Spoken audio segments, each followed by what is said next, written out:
Seorang montir dari Illinois dipanggil untuk menderek mobil yang kecelakaan. Saat dia menghampiri Ford Ranger yang terbalik, tiba-tiba dia dapat inspirasi. Kebanyakan orang cuma melihat mobil yang rusak, tapi cowok ini melihat jenis kendaraan baru. Lalu, dia mengambil dua pick-up, Ford Ranger dan Ford F-150. Dia menghabiskan 6 bulan untuk mengerjakan kendaraan baru yang aneh. Dengan menggabungkan dua mobil, dia bikin mobilnya terlihat cuma satu. Karena kabinnya cukup luas untuk penumpang, mobil ini diizinkan melintas di jalanan. Dengan 4 roda di atas yang berputar sejajar dengan roda yang menapak jalan, dia bikin orang-orang bingung di jalanan. Mobil itu juga kelihatan aneh bahkan saat lagi diparkir. Banyak perusahaan grosir mencoba menyampaikan pentingnya makan sayuran kepada calon pembeli. Sebuah perusahaan di Inggris, Birds Eye, melakukannya dengan unik. Mereka merakit mobil dalam bentuk kacang polong buat promosi produk mereka. Mobil ini dirakit pada sasis go-kart off-road dan memiliki banyak komponen dari Volkswagen Beetle. Kelihatannya kayak mainan, padahal bukan. Dilengkapi mesin Honda kecil, kacang polong kecil ini bisa melaju sampai 100 km per jam. Sayangnya, kamu nggak bisa melihatnya di jalan karena tujuannya emang cuma buat iklan. Tapi mobil ini jadi terkenal karena iklan itu. Konon, banyak orang bahkan menanyakan gimana cara membeli kendaraan aneh ini. Pada tahun 1964, sebuah jeep ringan bernama Minimoog dirancang di Amerika Serikat. Mereka menawarkannya kepada Inggris karena bakal cocok dengan medannya. Tapi mobil ini ditolak karena terlalu ceper dan bagian samping yang terbuka nggak cocok sama cuaca Inggris. Lalu, mobil ini ditawarkan ke Portugal dan Australia yang lebih hangat dengan gagasan bisa digunakan untuk turisme dan jadi cara mudah untuk jalan-jalan. Tapi tanpa aktivitas seru lain seperti penggerak 4 roda, mobil ini redup. Namun, mobil ini kembali dengan diperkenalkannya mobil listrik. Jangan kaget, sekarang mobil ini lebih tinggi, kursinya lebih nyaman, harganya juga cukup terjangkau. Sekitar 329 juta. Di awal abad ke-20, mobil mulai menguasai jalanan. Sebagian bertenaga uap tapi suaranya terlalu bising. Bahkan ada mobil listrik, tapi karena nggak bisa dicas di luar kota, mobil ini juga gagal. Tapi ada satu lagi desain aneh. Di awal tahun 1920-an, Leat Helica diciptakan. Mobil ini dijuluki pesawat tanpa sayap. Di mobil ini, pengemudi duduk di depan dengan satu penumpang di belakang. Bodi aerodinamis Leat Helica disusun mirip pesawat.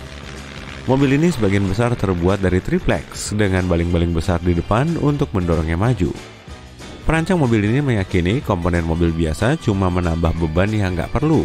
Waktu itu, baja penting banget buat fungsi lain dan rangka ringan adalah solusinya.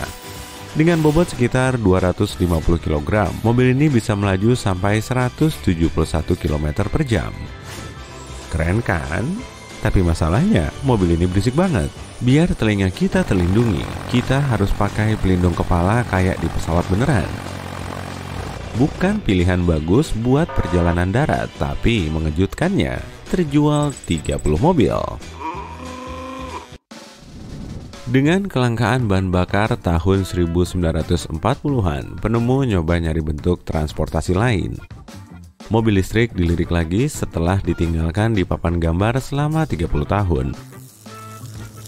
Jadi, mobil listrik baru, Love Electric, dirancang tahun 1938, lalu dirakit tahun 1942. Mobil 3 roda ini berbentuk kayak telur dan cuma cukup buat satu penumpang. Telur beroda ini ditenagai baterai. Kalau baterainya penuh, jarak tempuhnya bisa mencapai 101 km. Kecepatan maksimalnya bisa mencapai 70 km per jam. Mobil imut ini juga cukup ringan, cuma 350 kg. Andai ada mobil ini sekarang, parkir jadi gampang. Bonusnya, dengan pandangan 270 derajat, nggak ada titik buta di mobil ini. Sayangnya, mobil ini nggak laku dan cuma dibuat satu. Engineering Jerman selalu menjadi standar tinggi untuk mobil, dan sebuah model, MVK, menambah standar itu.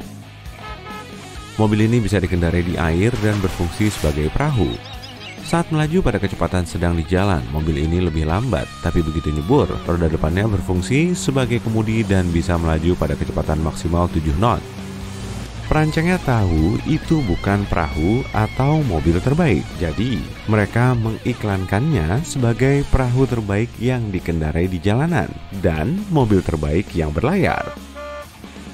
Sebenarnya kendaraan ini lumayan sebagai kendaraan air. Banyak orang kaget karena nggak ada kebocoran meskipun berlabuh berjam-jam. Mobil ini populer dan hampir terjual 4.000 pada tahun 1960-an. Mobil ini juga menginspirasi beberapa model mobil perahu lain di industri otomotif. Kamu pernah pengen nyewa limosin nggak? Gimana kalau limonya dipadukan sama pesawat? Seorang pria memutuskan pengen bikin pesawat 727 favoritnya bisa dikendarai di jalan.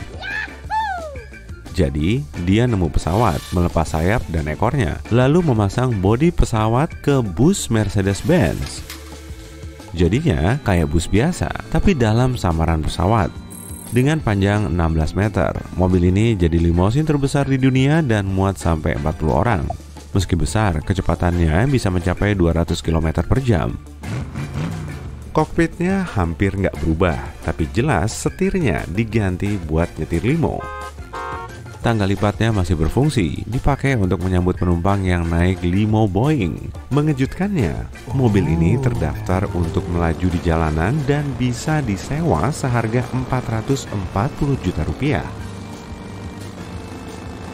Di awal abad ke-20, mesin mobil jadi jauh lebih efisien, dan ketersediaan bahan bakar yang terjangkau membantu mobil melejit. Pada tahun 1927, desainer mobil menciptakan barang mewah, Bugatti Royale. Ini adalah mobil paling mewah yang pernah dibuat. Panjangnya 6,4 meter dan berat 3.000 kg, hampir 2 kali rata-rata berat sedan sekarang. Tapi saat mobil ini dibuat, terjadi kemerosotan ekonomi di seluruh dunia. Sayangnya, mobil mewah ini gagal. Bahkan keluarga kerajaan di Eropa nggak tertarik membeli mobil ini. Rencananya 25 mobil akan dibuat, tapi karena kurangnya minat, cuma 3 yang terjual. Lini produksi berkurang dengan cuma 7 yang dibuat. Desain mesinnya diambil dari mesin pesawat Prancis dan jadi mesin terbesar. Tapi karena Bugatti Royale gagal, mesin yang tersisa digunakan kembali untuk merakit kereta cepat baru untuk sistem kereta api Prancis. Pada tahun 1930, penemu John Archibald Peirce bikin sesuatu yang dia yakini bakal jadi kendaraan cepat masa depan. Dia dapat inspirasi ini dari rancangan Leonardo da Vinci. John merasa pria cerdas itu visioner. Lalu, John membuat Dyna-Spear, kendaraan satu roda dengan mesin listrik. Kendaraan tunggal setinggi 3 meter ini dibuat dari besi kisi dan dilapisi kulit. Beratnya sekitar 450 kg. Kursi pengemudi dan mesinnya terhubung dan dipasang di atas roda. Awalnya, mobil ini cuma bisa dikemudikan kalau pengemudinya bersandar ke sisinya.